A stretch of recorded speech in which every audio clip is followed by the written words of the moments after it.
बेगम जी। हाँ जी मेरे सरताज। मैं हुण जांदा पिया काम ते। अब्बू दा भी ख्याल रखी ते घर दा भी ख्याल रखी। ठीक हो गया, तुसी परेशान ना हो, मैं सारा कुछ संभाल लूंगी। तुसी जाओ खैर सलामती। अल्लाह दे हवाले।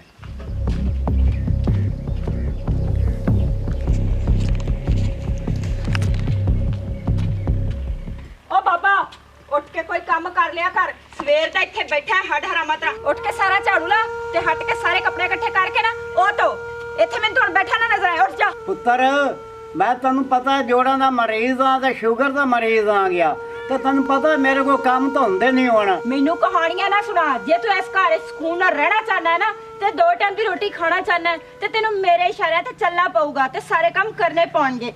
नहीं रहना चाहना ते तू जा सकना इत्थों।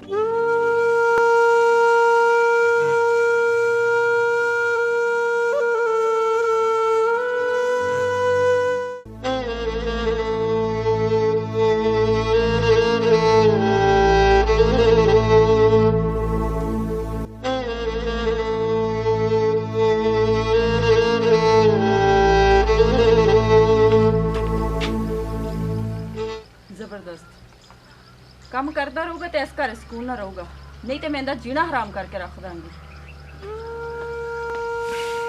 ਬਾਬਾ ਜੀ ਤੁਹਾਨੂੰ ਸਮਝ ਨਹੀਂ ਆਈ, ਮੈਂ ਤੁਹਾਨੂੰ ਕੱਪੜੇ ਵੀ ਕਹੇ ਸੀ, ਮੈਂ ਨਲਕੇ ਤੇ ਸਾਰੇ ਕੱਪੜੇ ਰੱਖ ਦਿੱਤੇ ਨੇ ਤੇ ਜਾ ਕੇ ਨਾ ਉਹ ਧੋ ਲਓ। ਇੱਕ ਹੀ ਕੰਮ ਦਾ ਬਹਾਨਾ ਲੱਭ ਲੈਂਦੇ ਹੋ।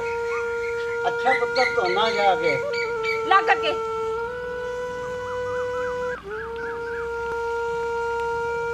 ਆ ਕੱਪੜੇ ਪਏ ਨੇ ਤੇ ਧੋ ਇੱਥੇ ਬਹਿ ਕੇ।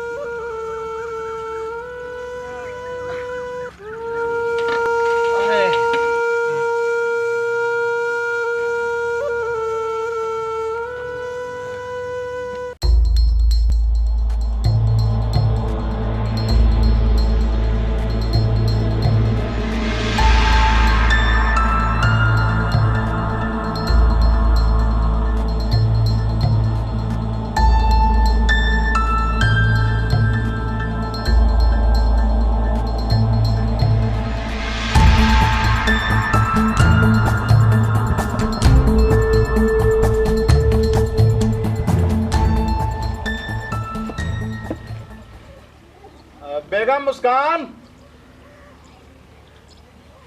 बेगम मेरे वास्ते पानी लेके आ। आई जी।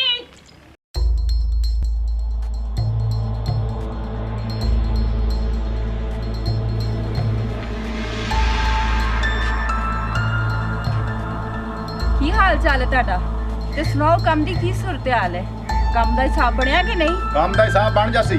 जा मेरे वास्ते रोटी लेके आ। फजूल सवाल ना कीते कर। ਗੁੱਸਾ ਕਾਹਤੋਂ ਕਰਦੇ ਹੋ? ਮੈਂ ਤੇ ਉਦਾਂ ਹੀ ਪੁੱਛਣ ਲਈ ਸਾਂ। ਮੈਂ ਆ ਰਹੀ ਹਾਂ ਰੋਟੀ ਤੁਹਾਡੇ ਵਾਸਤੇ। पक्का की है?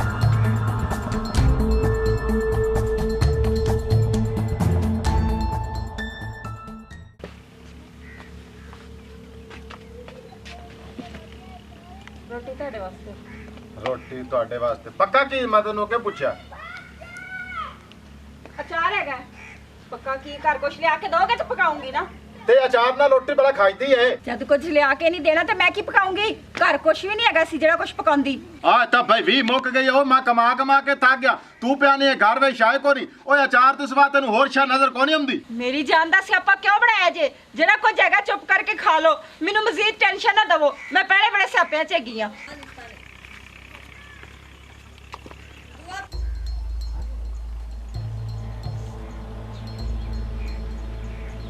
हेलो हेलो अस्सलाम वालेकुम। वालेकुम अस्सलाम भाई। क्या हाल है मेरी बहन? ठीक है अल्हम्दुलिल्लाह वीरे, तू सुना? जी अल्लाह का बड़ा करम, ठीक ठाक। तू तो फोन करती नहीं हैगी, हुण वावा दिन हो गए। बस घर दे कम्मां 'ਚ मसरूफियत हैगी वीरे। अच्छा बहन गल ये है भी अपनी जी छोटी बहन है ना, हाँ जी। उनकी शादी फिक्स कर दी थी आप। अच्छा केड़ी तारीख दी? 15 तारीख दी। अच्छा बहुत ठीक है, मैं आ जाऊंगी इंशाल्लाह, दुआ करो। हाँ ठीक है, कोई परेशानी तो नहीं पुत्र?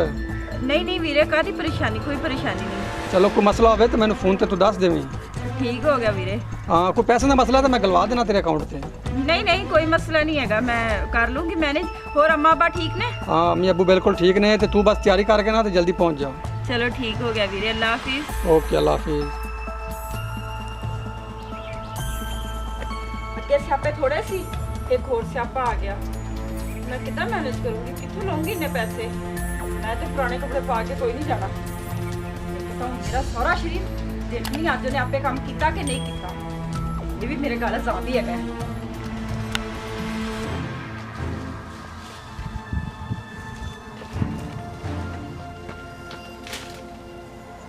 हाँ बेगम हाँ फुलका बजा लिया कल ता चार अल्लाह जने आज की लियम दी हाँ कोई बोल पाओ किदे मार खप गई है।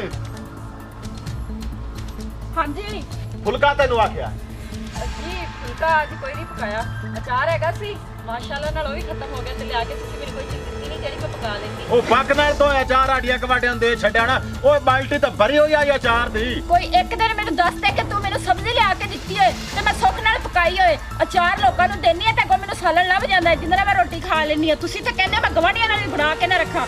ਅੱਛਾ ਸਾਰੀਆਂ ਗੱਲਾਂ ਛੱਡੋ ਮੈਂ ਤੁਹਾਡੇ ਨਾਲ ਇੱਕ ਬਹੁਤ ਜ਼ਰੂਰੀ ਗੱਲ ਕਰਨੀ ਹੈ ਜ਼ਰਾ ਉਹਦੇ ਤੇ ਤਵੱਜੋ ਫਰਮਾਓ ਤੇ ਉਹਦੇ ਤੇ ਅਮਲ ਵੀ ਕਰਿਆ ਜੇ। ਮੇਰੀ ਨਾ ਛੋਟੀ ਭੈਣ ਦੀ ਸ਼ਾਦੀ ਹੈਗੀ ਹੈ ਤੇ ਨਾ ਮੈਨੂੰ ਨਾ 20000 ਰੁਪਇਆ ਚਾਹੀਦਾ ਹੈ। मैं भैन की शादी वास्ते ना शॉपिंग करनी है ना तो मेरे को कपड़े ने ना जुत्ती है तो ना ही मेरे को पाने वास्ते नहीं आंदा हैगा इस करके ना मेरे तुसी चलो 15 दे दो 20 ना ही दो मेरे पैसे चाहिए ने। ਇਹ ਜਿਹਦੇ ਅਚਾਰ ਦੀ ਬਾਲਟੀ ਗੱਲੀ ਆਈ ਨਾ ਤੇ ਇਹਨਾਂ ਨੂੰ ਅਚਾਰ ਖਵਾਇਆ ਹੀ ਇਹ ਪੈਸੇ ਵੀ ਜਾ ਕੇ ਹੁਣਾਂ ਦੇ ਕਰ ਲਓ। ਓਏ ਮੇਰੇ ਕੋਲ ਕਿਦੋਂ ਆਏ ਪੈਸੇ ਮੈਂ ਤਾਂ ਕੰਮ ਤੋਂ ਬੈਠਾ ਆ ਗਿਆ। मेरी गल सुनो वो एक और गल हैगी आ शादी दा तो मैं उन्हां नूं नहीं ना कह सकदी कि मेरी भैन दी शादी आ मेरे नाल टाइम टपाओ ਮੈਨੂੰ ਪੈਸੇ ਚਾਹੀਦੇ ਆ ਮੈਨੂੰ ਨਹੀਂ ਪਤਾ। ਮੇਰੀ ਗੱਲ ਕੰਨ ਖੋਲ ਕੇ ਸੁਣ ਲੈ ਨਾ ਸ਼ਾਦੀ ਤੇ ਤੈਨੂੰ ਮੈਂ ਜਾਵਣ ਦੇਣਾ ਤੇ ਨਾ ਮੈਂ ਖੁਦ ਜਾਣਾ ਤੈਨੂੰ ਸਾਰੇ ਹਾਲਾਤ ਦਾ ਪਤਾ ਕਿ ਘਰ ਦੇ ਵਿੱਚ ਕੀ ਹੁੰਦਾ ਪਿਆ। ਹੁਣ ਤੇਰਾ ਕੀ ਇਰਾਦਾ ਹੈ ਕਿ ਮੈਂ ਭੈਣ ਦੀ ਸ਼ਾਦੀ ਤੇ ਨਾ ਜਾਵਾਂ? ਹਾਂ ਨਹੀਂ ਜਾਣਾ ਤੂੰ ਰੋਜ਼ ਦਾ ਤਮਾਸ਼ਾ ਬਣਾਇਆ ਕਦੀ ਫਲਾਣੀ ਸ਼ਾਹ ਕੋ ਨਹੀਂ ਉਹ ਮੈਨੂੰ ਲੈਣ ਦੇ ਕਦੀ ਫਲਾਣੀ ਸ਼ਾਹ ਕੋ ਨਹੀਂ ਮੈਨੂੰ ਉਹ ਲੈਣ ਦੇ ਤੇਰੇ ਰੋਜ਼ ਦੇ ਸਿਆਪੇ ਨਹੀਂ ਮੈਨੂੰ ਚੁੰਮਦੇ ਬੇਗੈਰਤ ਜੇ ਨਹੀਂ ਤਾਂ।